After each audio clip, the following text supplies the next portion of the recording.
que j'ai retenu le plus, c'est ne pas tomber dans la critique de ce qui se passe en ce moment pour éviter d'y tomber aussi. Voilà, c'est-à-dire que plus on va critiquer, on va être mécontent, et plus on va amener de la noirceur. Je l'exprime à ma façon. Oui, c'est ça, ouais. De ne pas contribuer à l'obscurité par nos critiques. Voilà, je Notre m'exprime. colère. Ouais. C'est ça c'est très important. C'est très facile à faire et à tomber dedans parce qu'on est entraîné par les autres. Voilà. Il faut être conscient. Voilà. Mais c'est vrai qu'en plus, c'est facile à faire, entre guillemets, quoi. On n'a rien à changer ou ça reste intérieur. Ça change tout. Enfin, d'ailleurs, là, on va voir plusieurs passages. Hein. Quand le Christ revient chez lui, ben, les gens le prennent pour un sale bon à rien, l'insulte. Sa mère aussi le maltraite un peu. Et à plusieurs fois, il reste vraiment dans l'amour. Il comprend leur motivation. Il comprend pourquoi ils réagissent comme ça. Et il les bénit. En disant, pourvu qu'eux aussi atteignent l'illumination comme moi. Donc il comprend les raisons qui font que les gens se comportent de telle façon. Et au lieu de critiquer ou de réagir négativement avec son ego, il reste dans l'amour. C'est un très bon exemple de ce qu'il nous faudrait faire.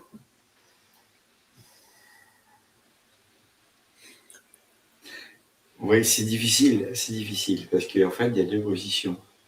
Ou bien on dit rien, on laisse courir, on se contente d'être, comme tu viens de le dire, dans l'amour, et puis on laisse le monde vivre comme il vit, dans tout bien. Sauf qu'on voit quand même que l'horreur se développe à tous les niveaux, que le monde est de plus en plus, tombe dans la délinquance, etc. Alors, ou alors on réagit, mais à ce moment-là, effectivement, si on réagit, on tombe dans la, on retombe dans leur agressivité un peu, quoi, dans leur. Oui. C'est ça alors. Alors, là, être dans l'amour, c'est pas quand il y a c'est pas s'en fiche ou laisser faire. C'est pas. Ben, oui, si on réagit pas, on laisse faire, automatiquement. Ou alors on est juste dans la prière et dans la méditation, point final, en disant ça va faire changer le monde. C'est uniquement conscient, non? Tu vois, c'est ça. Quand on réagit, oui, j'ai compris. Quand on réagit, en fait, on agit sur le même plan que l'action. C'est une réaction mécanique. Il m'attaque avec mon ego, je l'attaque avec mon ego. Tu vois, il m'attaque avec son ego, je réagis, en fait. Oui, c'est là. Oui. Voilà, quand j'agis, j'ai compris ce qui se passe, et je maîtrise les choses, et je me dis, tiens, je vais faire ça. Donc, c'est pas une réaction, c'est une action. Je sais ce que je vais faire. Quelle est l'action alors? Donc, quand j'ai lu les lettres du Christ, j'ai compris dans les lettres du Christ que tout est de la conscience, et donc je n'agis pas dans la matière, j'agis dans la conscience. Voilà. Ouais. Quand je prie Dieu, je sais que Dieu va m'apporter un juste apport de conscience pour rétablir les choses. Donc, quand j'agis en tant qu'être spirituel, j'agis dans la conscience en envoyant de l'amour. Donc, c'est pas une réaction. Je sais pas, je m'en fiche, qu'ils fassent ce qu'ils font. J'apporte de la lumière sur la terre avec ma conscience et mes émotions. Dans sa vie quotidienne, quoi.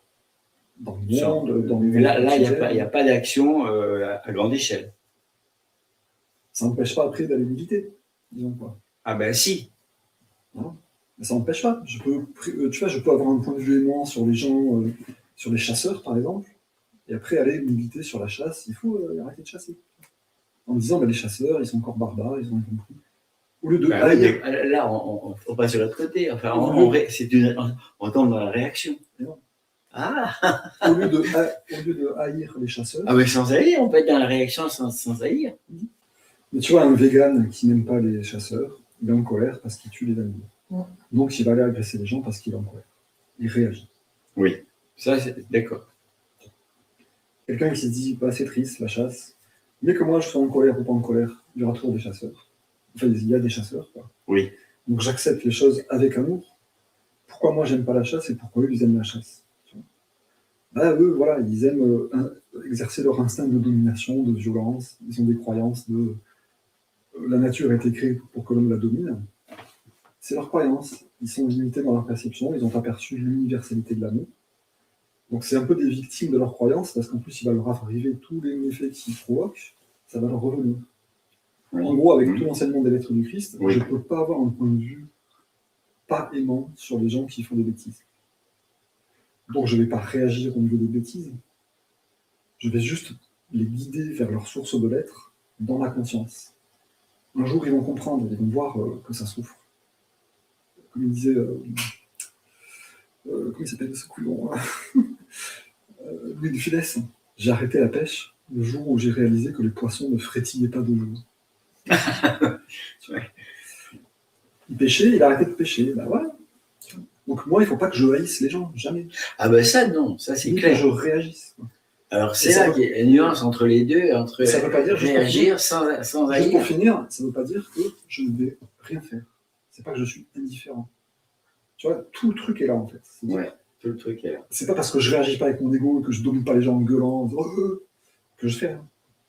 Et ça ne veut pas dire que je suis indifférent et que je laisse tomber et que je suis soumis.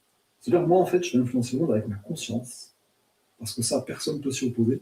Mhm. Et en fait, c'est là la vraie cause des trucs, c'est dans la conscience. Mhm. Donc ça, c'est chaud. Ouais. De rester dans l'amour, est-ce que tu arrives à rester dans l'amour avec les gens qui t'énervent? Les gens qui t'insultent, qui te font honte? Est-ce que tu arrives à faire ça? Tu vois? Parce que rester dans l'amour aussi, c'est le, comment dire, c'est avec quel point de vue, enfin, c'est avec quelle intention derrière, quoi. C'est ça. Il me semble, il ne faut pas rester dans l'amour en mode je suis congelé, je reste dans l'amour, quoi. Oui, voilà, c'est ça, c'est ça. C'est pas le côté je suis tellement humble que je ne pourrais rien dire parce qu'il faut rester dans l'amour, quoi. Il faut avoir vraiment le, comment dire, c'est pour ça que le film Jesus Revolution que je vous ai envoyé, il est super bien, je trouve. Parce que le gars là, le personnage principal, il dit bah oui, nous les hippies, on a goûté à tout et à tout le monde. Et on a pris plein de drogues, on a couché avec plein de gens. Et on est insatisfait en fait. En fait, c'est ce qu'on comprend, c'est qu'en fait, on cherche Dieu, on cherche l'union avec Dieu à travers tout ça. Et donc, ils n'ont pas retenu leur truc. Ils ont fait comme Jésus au départ, quoi. Ils ont pris du plaisir, ils sont allés voir des prostituées. Et puis, c'était insatisfaisant. Et donc, ils n'ont pas de honte à dire ce qu'ils pensent et à dire ce qu'ils ressentent. Mais s'ils restent dans l'amour, c'est pas parce qu'ils ne peuvent pas être violents, c'est qu'ils ont déjà expérimenté tout ça, ils ont déjà compris que ça ne va pas, quoi. Et donc, si je reste dans l'amour, c'est de façon active, en fait. C'est pas parce qu'il faut et donc je me retiens. C'est qu'activement, je rayonne de l'amour. Et je vois l'autre avec des yeux de grand frère bienveillant qui dit le pauvre, il est encore en train de jouer avec des crottes de nez. Il va grandir, quoi. Il va comprendre que c'est l'amour qui dirige tout, quoi. C'est pas autre chose, quoi. Ça veut dire que la peur, elle est dernière. Vraiment. Parce que souvent, c'est la peur en amour. Hein. C'est la peur. Voilà, ce que tu disais, Elisabeth, de rester dans l'amour, c'est ce truc-là, c'est de se dire c'est proactif, quoi. Ouais. C'est pas il faut que je reste dans l'amour, parce que sinon c'est mal. C'est que j'ai accepté que bah oui, voilà, j'ai de l'ego, j'ai de la violence en moi, j'ai de la critique, j'ai de la peur, j'ai tout ce que je veux. Et je choisis de surmonter ce truc-là, quoi. Pas parce qu'il faut, c'est mal, mais parce que moi j'en ai marre. De détruire le monde avec ma peur, de détruire le monde avec mes critiques, mes semblants.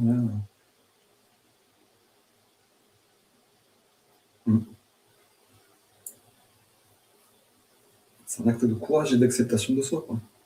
Se dire, je vais changer. C'est un peu un acte de courage, quoi. De choisir de rester dans l'amour. On n'y arrive pas toujours, hein, bien sûr, mais c'est un truc de se dire, allez, je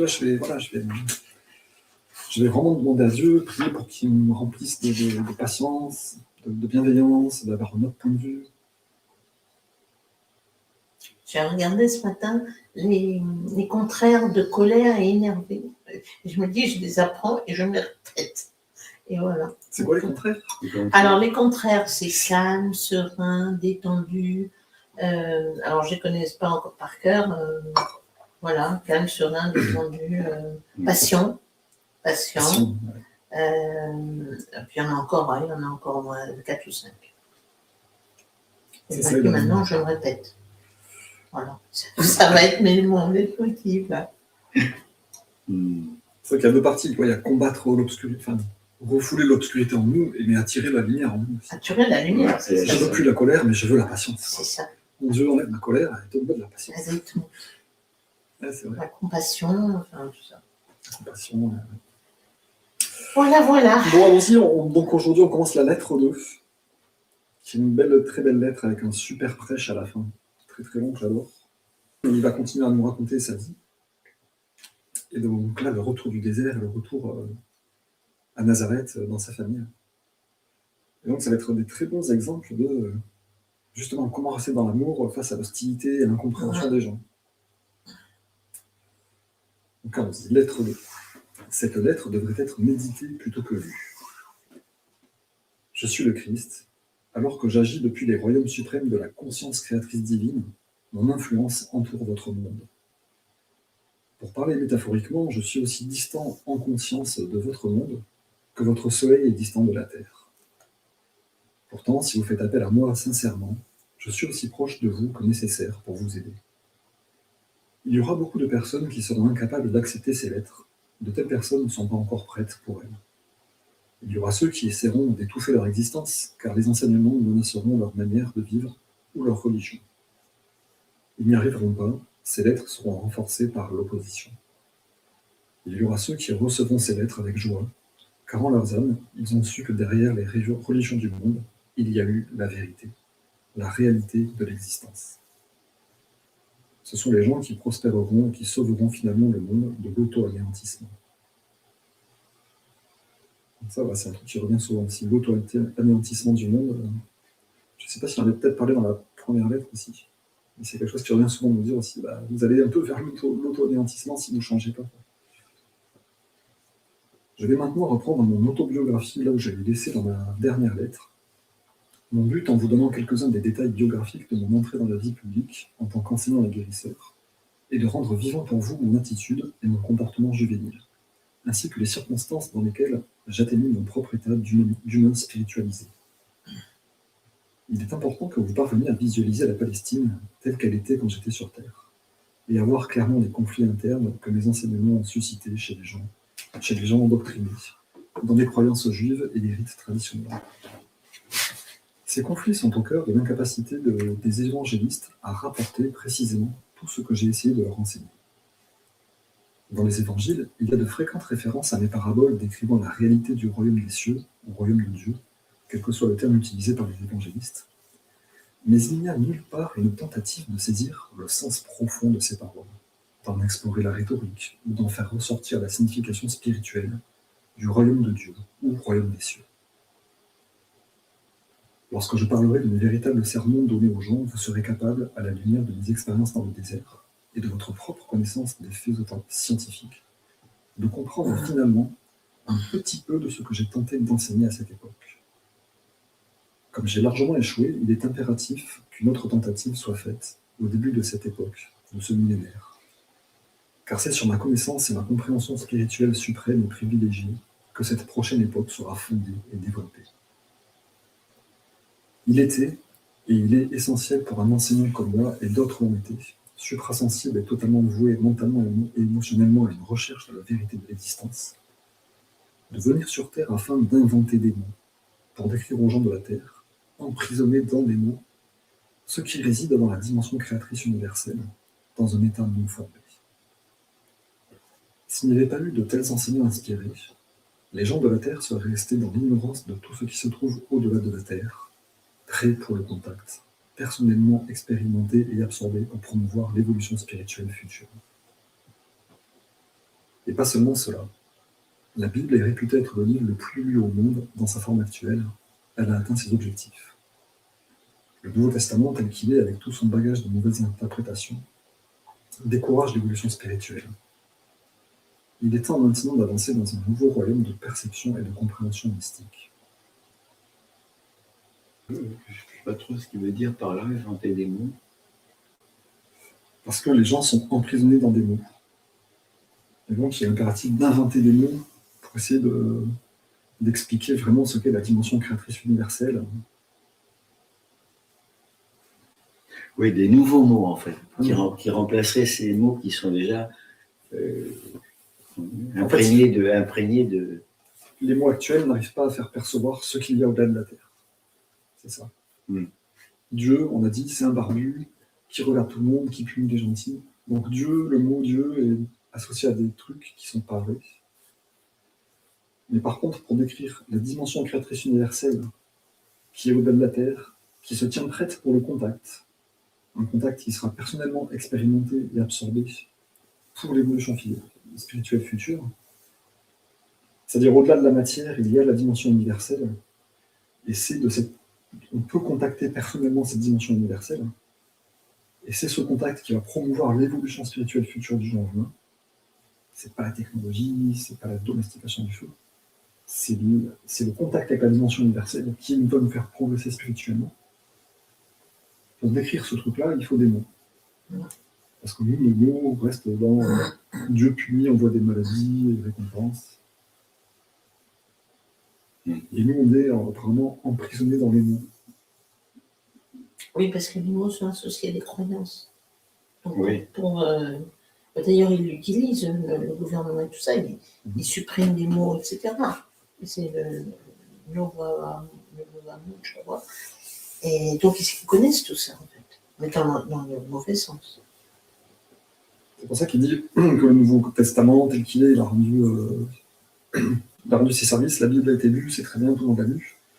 Mais il est temps maintenant d'avancer dans un nouveau royaume de perception et de compréhension mystique.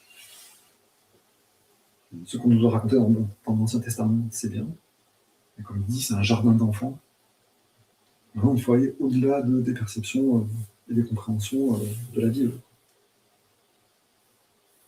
D'où inventer des mots, c'est-à-dire des phrases. La source de l'être, la conscience créatrice, la puissance de l'esprit divin. Inventer des expressions, des trucs pour qu'on arrive à percevoir au-delà des perceptions actuelles. Ok, continuons. Puisqu'il est impossible pour moi de descendre à nouveau dans un corps humain pour parler au monde, et que mon ministère s'étend à d'autres dimensions, j'ai entraîné une âme sensible à recevoir et à transcrire. C'est ce que je peux faire de mieux pour vous parler personnellement. J'espère que vous serez capable de comprendre et d'accepter cela. Tout ce qui est erroné est effacé. Vous pouvez en être sûr. Les incidents et les guérisons relatés dans les pages suivantes ne sont pas importants. Ils ont eu lieu, mais ils sont racontés seulement pour vous permettre de comprendre leur véritable signification spirituelle. Ça vous parle aussi. Les guérisons et les miracles, en gros, ils ne sont pas importants en soi. Ils nous les racontent pour qu'on comprenne la signification spirituelle. C'est-à-dire la réalité, la signification spirituelle du miracle, c'est que la matière n'est pas solide. Dieu satisfait vraiment les besoins quand on croit suffisamment avec la foi. Au-delà de ce qu'on voit, etc. C'est au-delà de ce qu'on peut imaginer. C'est pour ça qu'il dit ça. Ils ne sont pas importants, mais voilà, c'est pour vous permettre de voir la vérité de l'être. Je veux qu'en 10 ans, vous fassiez le lien entre les conditions qui régnaient il y a 2000 ans et vos vies et votre temps présent.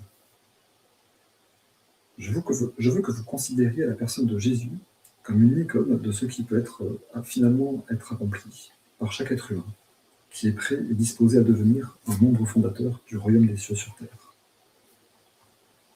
Donc là encore, voilà, vous pouvez devenir comme moi. Oui. Allez-y. Bien que les gens de votre monde actuel soient ce que vous appelez sophistiqués, gonflés de l'importance de leurs connaissances et apprentissages modernes, versés dans des manières contemporaines et des nouvelles façons d'être en relation avec les autres, fondamentalement, les gens de ce temps-là étaient les mêmes que vous. Ils étaient contrôlés et motivés entièrement par leur impulsion jumelle d'attachement au rejet, de désir-répulsion, comme vous l'êtes. Ils aimaient, haïssaient, critiquaient, condamnaient, calomniaient et médisaient, ambitionnaient d'arriver au haut de l'échelle sociale, méprisaient ceux qui échouaient dans la vie, couchaient à droite et à gauche, secrètement, comme vous le dites, et raillaient ceux qui étaient différents d'eux, d'une façon quelconque. Pour vous aider à comprendre pleinement et à pénétrer dans le même temps sur Terre, la conscience est descendue jusqu'à votre plan d'existence terrestre pour faire à nouveau l'expérience du personnage de Jésus. dans des émotions et événements dans lesquels je fus impliqué. Donc là, c'est parti, il va nous raconter son vécu. En fait, l'être humain est resté ce qu'il était à l'époque, il y a 2000 ans. Il était comme aujourd'hui. Aujourd'hui, il était comme il y a 2000 ans. Oui, on répète, les choses se répètent. Et c'est pour ça qu'il dit à la fin du paragraphe 2, « Comme j'ai largement échoué, il est impératif qu'une autre tentative soit faite au début de cette époque. Parce que les prochains millénaires seront construits sur mon enseignement. Devenu il y a 2000 ans, apparemment, ça a servi à pas grand-chose. Quoi. Un petit peu. Quand même. Oui. Mais fondamentalement, Pas autant. Fondamentalement, il nous dit les gens sont restés les mêmes. Oui. Donc il n'y a pas eu ceux qui pensaient le royaume des cieux sur terre, ça n'a pas eu. Donc il revient parce qu'il a échoué.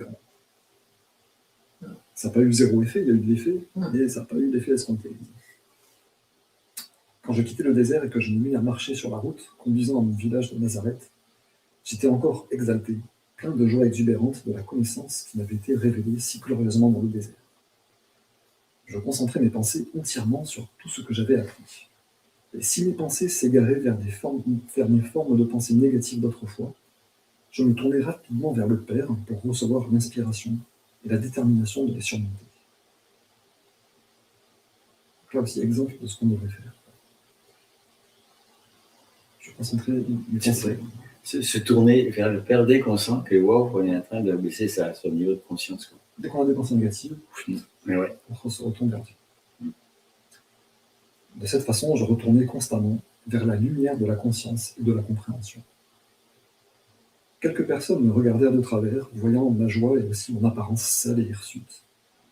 Était-ce la boisson qui me rendait joyeux, se demandaient-ils. D'autres me regardèrent avec dégoût.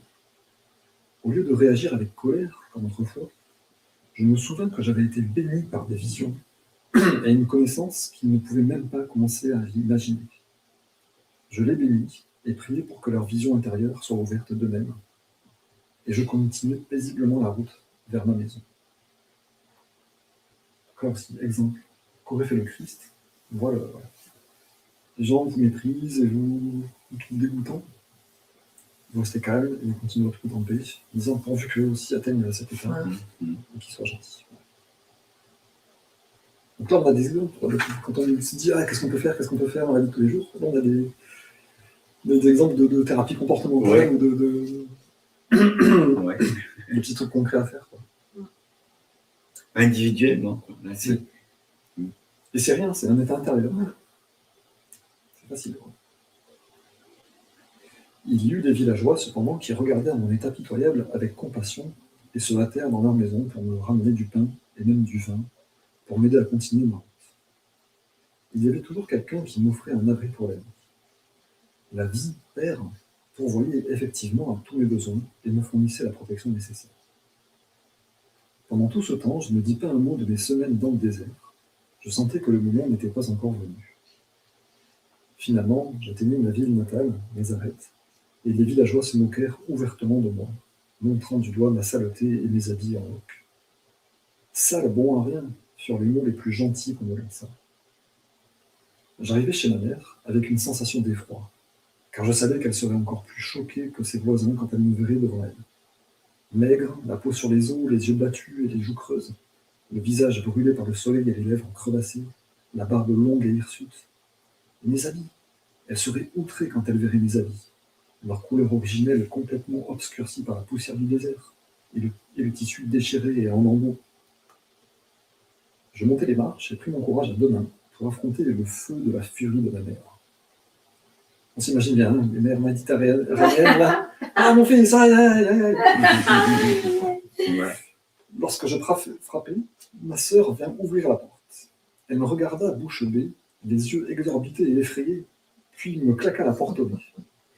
Je l'entendis courir vers le fond de la maison en hurlant. « Maman, viens vite, il y a un vieux bonhomme tout sale à la porte. » Je pus entendre ma mère la sermonner à voix basse et en se hâtant vers la porte. M'ouvrant brusquement, elle resta clouée sur place par le choc. Je souris, mais pendant un moment, elle me regarda de haut en bas, de plus en plus horrifiée en réalisant que cette créature horrible était bien et bien son rebelle de fils, Jésus. Je lui tendis la main en disant « Je sais que je te cause beaucoup de douleur, mais pourrais-tu m'aider ?» Immédiatement, son expression changea et, m'attirant à l'intérieur, elle referma la porte. Vite, dit-elle à ma sœur effrayée. Cesse de crier et mets de l'eau à bouillir. Ton frère meurt de faim. Peu importe les ennuis dans lesquels il s'est fourré, il est de la famille, il faut le soigner. Doucement, elle m'aida à enlever mes habits, me pencha au-dessus d'un baquet d'eau et me lava. Elle lava et coupa ma barbe et mes cheveux, et elle recouvrit délicatement les plis de mon corps et de mes lèvres avec un baume bienfaisant. Nous ne rompîmes ni l'un ni l'autre le silence. Je savourais l'amour qu'elle me témoignait, et j'essayais de montrer ma gratitude par une attitude plus douce et plus sensible. M'ayant aidé à revêtir des habits propres, elle m'assit devant un repas frugal de pain, de miel et de lait. À contre-cœur, elle me servit du vin pour me redonner des forces. Mais il était évident qu'elle pensait que c'était le vin qui avait été la cause de mon état choquant. Puis elle me conduisit à un lit et mit une couverture sur moi. Je dormis pendant plusieurs heures et je me réveillais frais et dispos, par une matinée illuminée par le soleil que je voyais à travers la fenêtre. J'étais maintenant impatient de parler à la mère, de lui dire que j'étais vraiment un messie, mais pas du genre que les Juifs imaginaient. Je pouvais sauver les gens des conséquences néfastes de leurs péchés.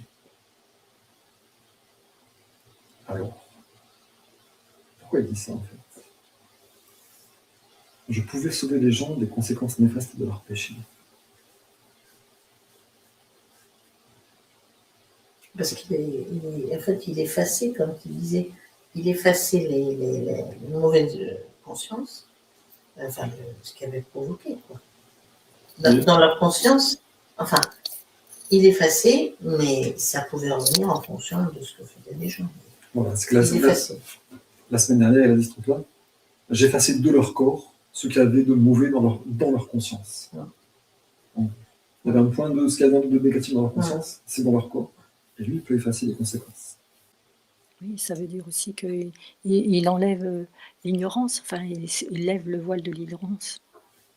Et ensuite, voilà, il va donner le pourquoi, comment faire pour ne plus pécher, et pourquoi c'est pas Dieu qui punit, c'est nous-mêmes qui nous punissons. Mais Marie... Donc, j'étais maintenant impatient de parler à ma mère, de lui dire que j'étais vraiment un messie, mais pas du genre que les Juifs imaginaient. Je pouvais sauver les gens des conséquences néfastes de leurs péchés.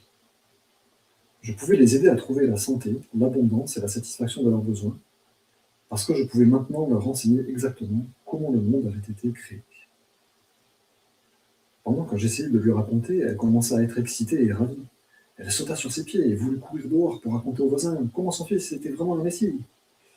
Il devait entendre comment il parlait bien maintenant, et il avait jeûné dans le désert. Là aussi, on imagine bien la mère juive qui est toute fière de son fils. Mais je l'empêchais de le faire, et je lui dis que je ne lui avais pas encore raconté ce qui m'avait été révélé.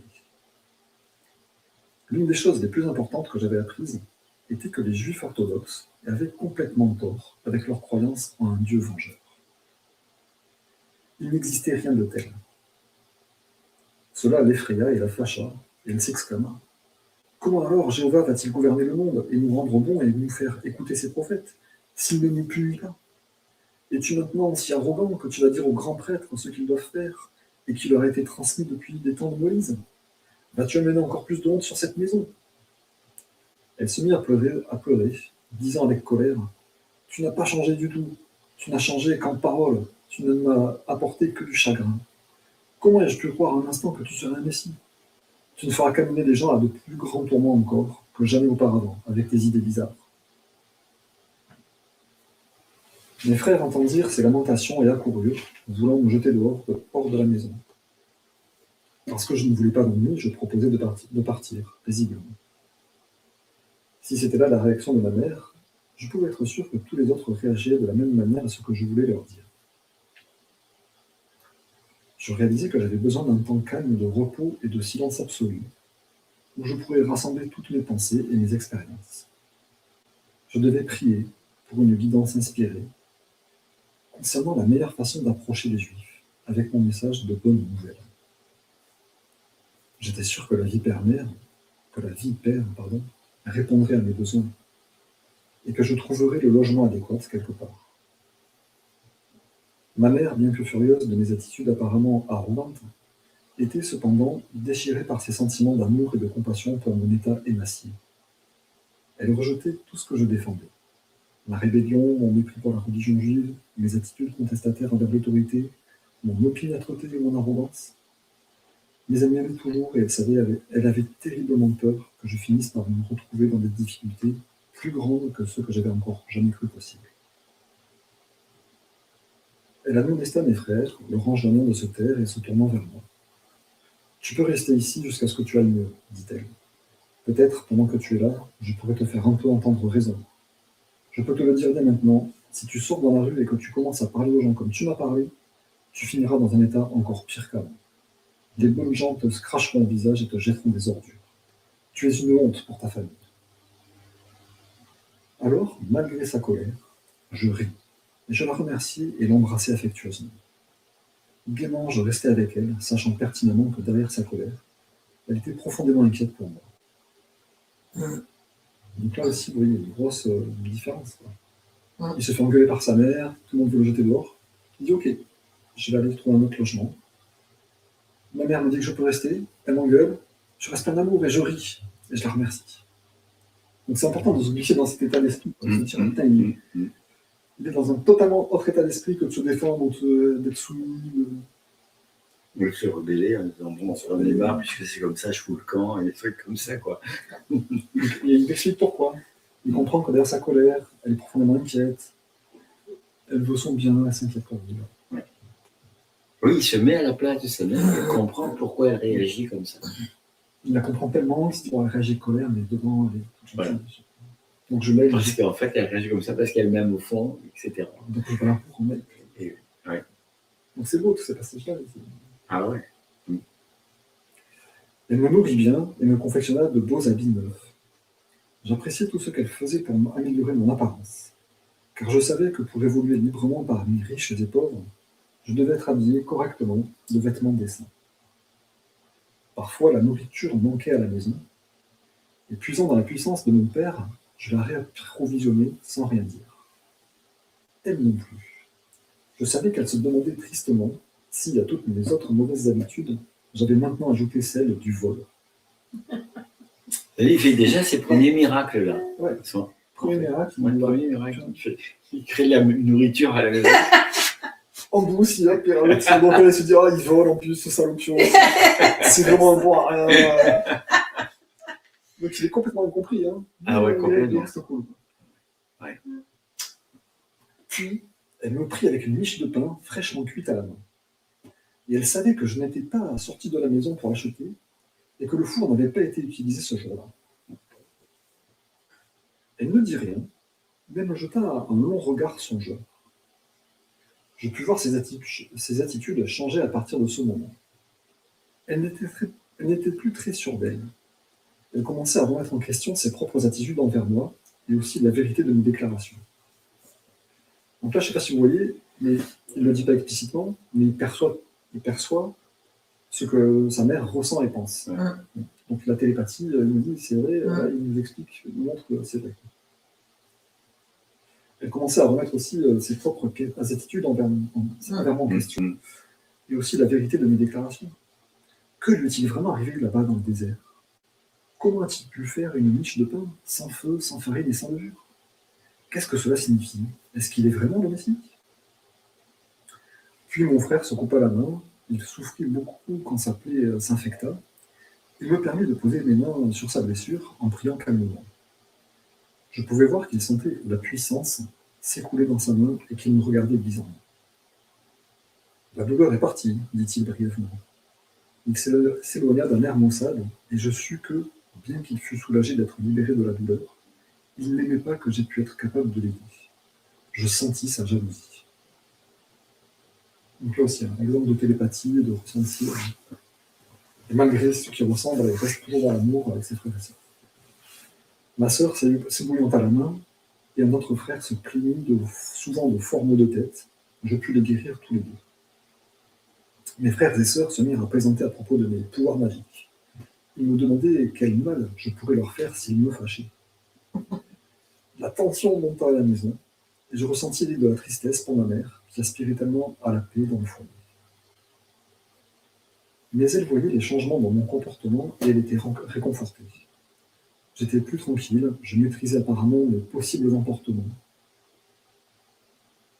Donc ça aussi, je maîtrisais apparemment mes possibles emportements. Je retenais mon énergie, je réprimais mon impatience. Je ne me disputais plus. Donc c'est aussi des lignes de conduite pour nous. Voilà. Ouais, il faut que je retienne mon énergie. S'occuper de soi, de ses réactions. Et tu vois, que je retienne mon énergie, c'est-à-dire que je ne laisse pas couler les trucs impétueusement comme un enfant sans contrôle. Que je réprime mon impatience, que je arrête de me discuter. Là, des bonnes lignes directrices de conduite. Et puis ensuite, j'étais devenu plus attentionné. J'écoutais ces plaintes de femmes. Ça peut paraître un peu sexiste de dire ça, mais je l'aidais dans la maison en réparant les meubles cassés et j'allais dans les collines, dans les fermes éloignées, pour trouver les fruits et les légumes qu'elle voulait. J'en vins à l'aimer tendrement et avec compassion, comme une mère devrait être aimée. Comme c'est beau. J'en vins à l'aimer tendrement et avec compassion, comme une mère devrait être aimée.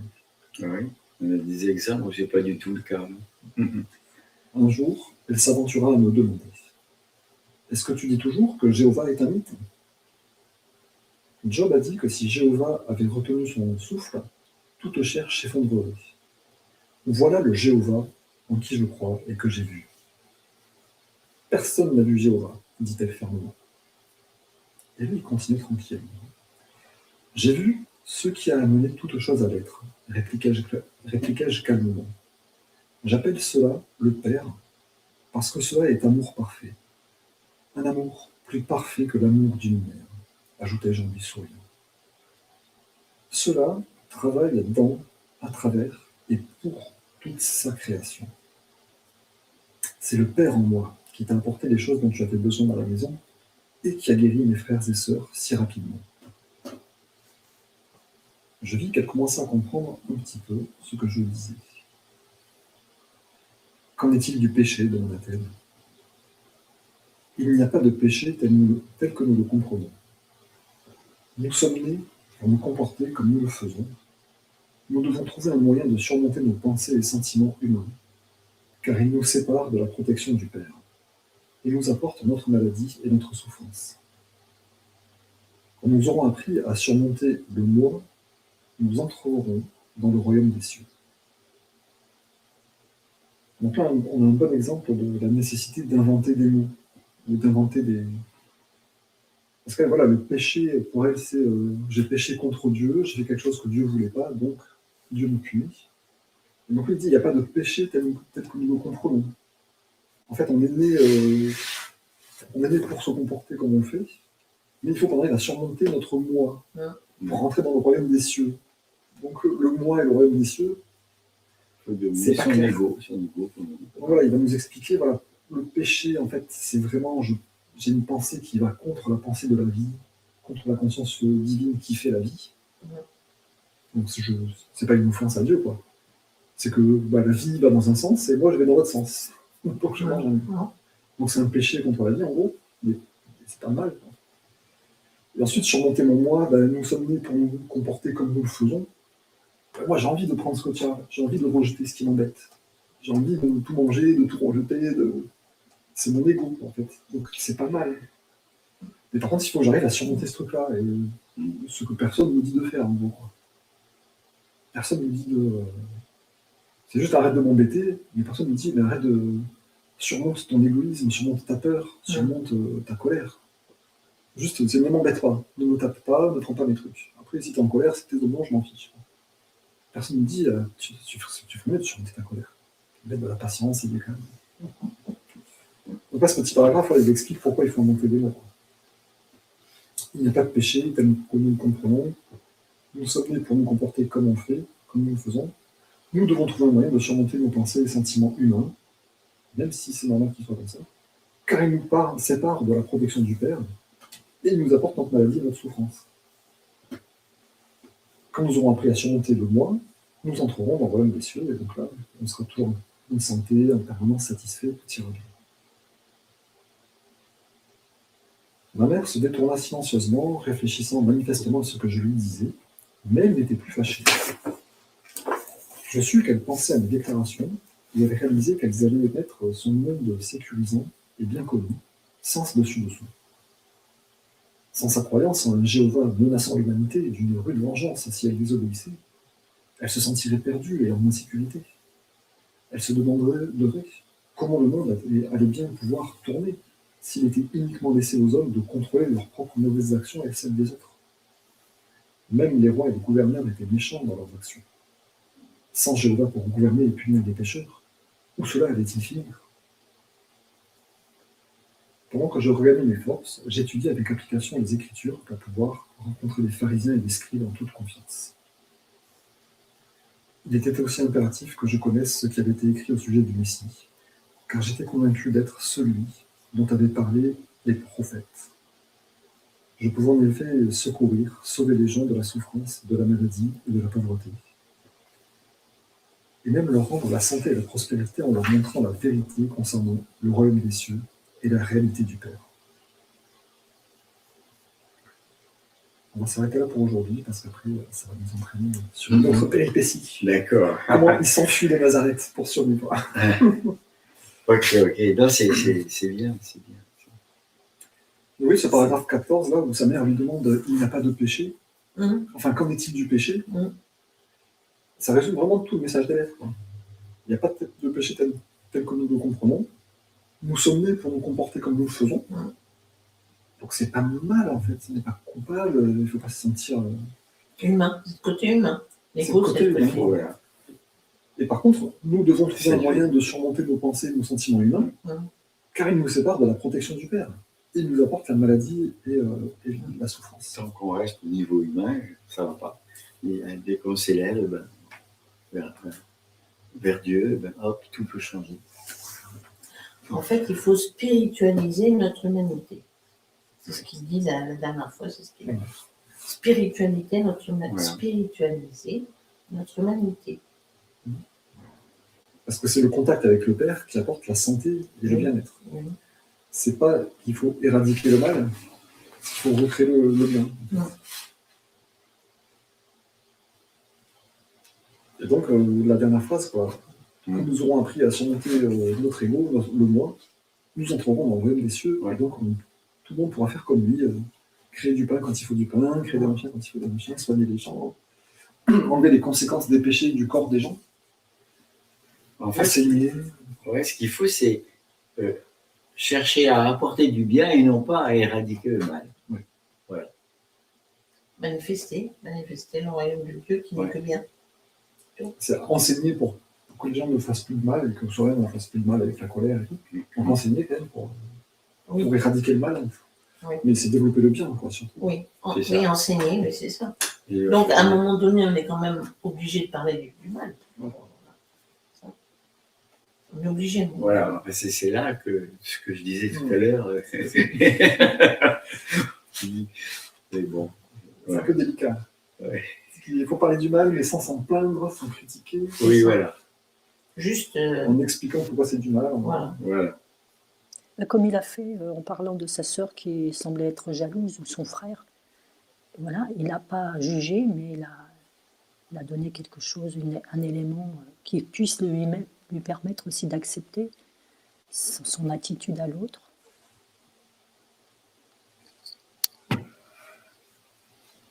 Donc c'est comprendre l'autre et avoir suffisamment de conscience de Dieu partout pour se dire c'est pas grave. L'autre nous critique.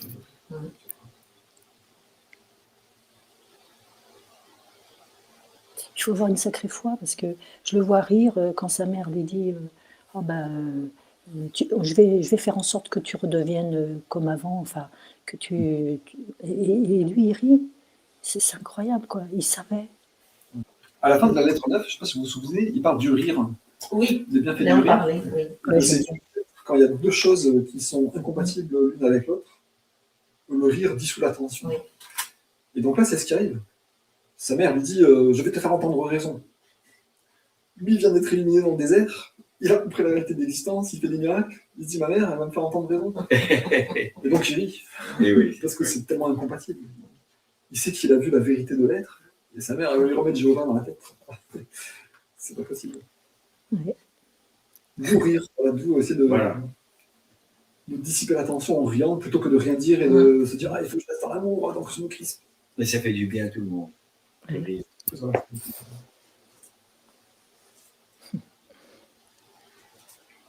Ouais, je trouve que c'est très bien qu'il relate comme ça sa vie concrète, Oui. parce que Tout à fait. c'est un bon modèle de comportement et de réaction. On se dit, ah oui, bah, moi aussi, il faudrait que j'arrive à faire ça. Pas m'énerver, rester dans l'amour, rigoler, comprendre l'autre, essayer d'être sensible à son état intérieur, l'émotion.